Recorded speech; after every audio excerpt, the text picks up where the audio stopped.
Kufuatia matamshi ya hivi punde ya viongozi kutusiana hadharani katika mikutano ya kisiasa yameghadhabisha baadhi ya wakazi wa Busia, huku akiwataka viongozi wa kisiasa kudumisha heshima zao mbele ya wananchi na kuhofia huenda matamshi hayo yakasababisha machafuko humu nchini. Sasa wanaitaka tume ya NCIC kuingilia kati na kudhibiti hulka hiyo kabla haijaenea tunapoelekea kwa uchaguzi mkuu wa mwaka 2027. Na sasa tuungane naye Robert Malala kutoka kaunti hiyo atueleze zaidi kuhusu matamshi hayo, taarifa ambayo alikuwa ameiandaa awali.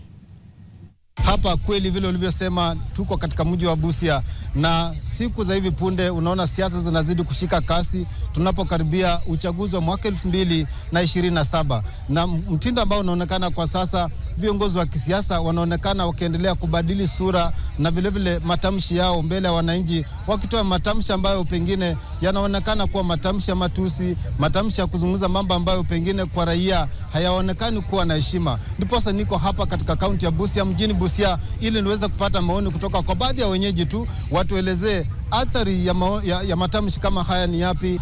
Rais, wewe ni mkuu wa nchi na hufai kutoa matamshi. Hata mtoto mdogo akitusi baba yake kwa boma haufai kumjibu. Unaangalia njia nyingine ya kumwadhibu, lakini sio kumjibu kwa matusi. Wakati tulikuwa na election 2007 tulikuwa na onyo kali kwa viongozi. Hatima hiyo onyo ilifanya paka tulikuwa na mchafuko, na saa hii tena umesikia wale viongozi tu wenye walikuwa 2007 mpaka saa hii ndio bado wanatumia tu ile uongozi. Kwa mfano rais, kwa mfano kiongozi wa chama cha DCP, kiongozi wa DAP na kiongozi wa Jubilee. Sasa sisi kama raia, hao ndio wanatuchochea, baadaye mchafuko unatoka na hao wanatoroka, sisi tunabaki hapa kwa camp, wengine wanakuwa sasa hatuna upendeleo.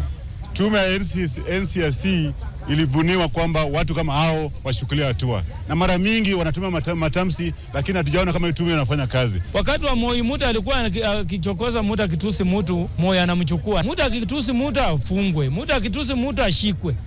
Sheria ya Kenya hairuhusu mtu kutusi mtu kiunjia ya ujinga kama hiyo.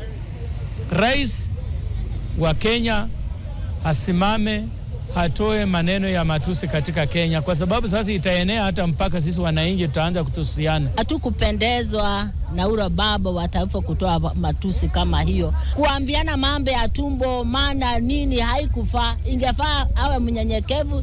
Hata akisikia, mimi kama mzazi watoto wangu wamekosea adabu, siwezi na mimi kuwatusi. Nita cool down, nisema ni kwa nini wamesema hawa mambo, na mimi nitakuwa na ushauri na si kurudishiana au kutawana maneno yasiyofaa au kusema hii na hii. Yeye angefaa kutulia na kurelax, atafute jambo lingine ya kusema kama kiongozi. Sisi watoto wadogo tunakuja tunaiga. Wewe unatarajia ukiwa kiongozi unatukanana hivyo ovyo live kwa kamera, live. Wewe unatarajia nini? Sasa Kenya iko pale pabaya sana. Inafaa kwanza, kitu ya kwanza waangalie mambo ya floods yenye inatia watu, mambo ya njaa. Watu sasa wanateseka sana. Kuna mtu hata sasa baada hajalala, hata ajua atalala wapi, ajua atakula aje. Hapana cheche.